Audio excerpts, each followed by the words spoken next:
তো ঘুম থেকে উঠে ফ্রেশ হয়ে তারপর একটু আলুটা ভেজে নিলাম, তারপর নাস্তা করে নিব, চাপটি বানিয়ে নিলাম শর্টকাট করে। আজকে কিন্তু অনেক মজা আছে, তো তোমরা সমস্ত ভিডিওটা দেখতে থাকো, দেখে অবশ্যই তোমাদের ভালো লাগবে। আর এত বেশি মজা লাগতেছিল নাস্তাটা, অনেক ভালো লাগতেছিল। তারপর আমরা পুকুরে মাছ ধরতে গেছি, মাছ ধরে নিয়ে আসলাম বড় একটা তেলাপিয়া মাছ বসি দিয়া। আর এত বেশি মজা করতেছিল, সবাই খুবই আনন্দ করতেছিল এই মাছটা দেখে।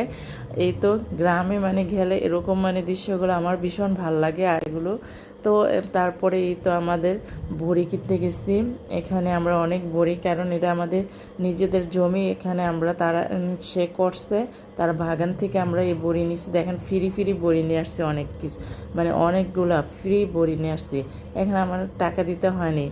আর যেগুলো কিছু টাকা দিতে হয়েছে, তো এই তো পুরা বাগান পুরা জমিটা পুরা করছে। তারপরে বাসায় আসার পরে এই তো সবজি নিরামিষ করবে, মুরগির মাংস, মাছ, নদী মানে সব নদীর মাছ, এগুলো সব কেটে মেটে নিচ্ছে রান্না করার জন্য।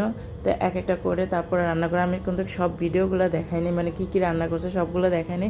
এখানে নিরামিষটা রান্না করে নিতেছে, তারপরে মুরগির মাংসটা আর এটা দিয়ে কচুর ছড়া রান্না করবে। আমাদের দেশে এটা মানে দিয়ে বলে যে কচুর ছড়া রান্না করে। তো এই তো এগুলো ছুলে নিচ্ছি, তারপরে এখানে মুরগির মাংসটা বসাই দিচ্ছি। আর সারা দিন আজকে এত বেশি মজা করছি, মানে সব কিছু তোমাদের দেখাতে পারিনি, আর এত বেশি ভাল লাগছে। এই তো রান্নাবান্না শেষ, মুরগির মাংসটা রান্না করতেছি, তারপরে অনেক মাছ বোনা করছি, ওগুলো সব দেখাইতে পারিনি, আমি হালকা হালকা কিছু ভিডিও করে নিচ্ছি, তো সেগুলি তোমাদের দেখাইলাম। আর তোমরা অবশ্যই আমার ভিডিওটা দেখে লাইক কমেন্ট শেয়ার দিয়ে অবশ্যই পাশে থাকবে, ভালো থাকবে, সুস্থ থাকবে। আল্লাহ হাফিজ, টাটা।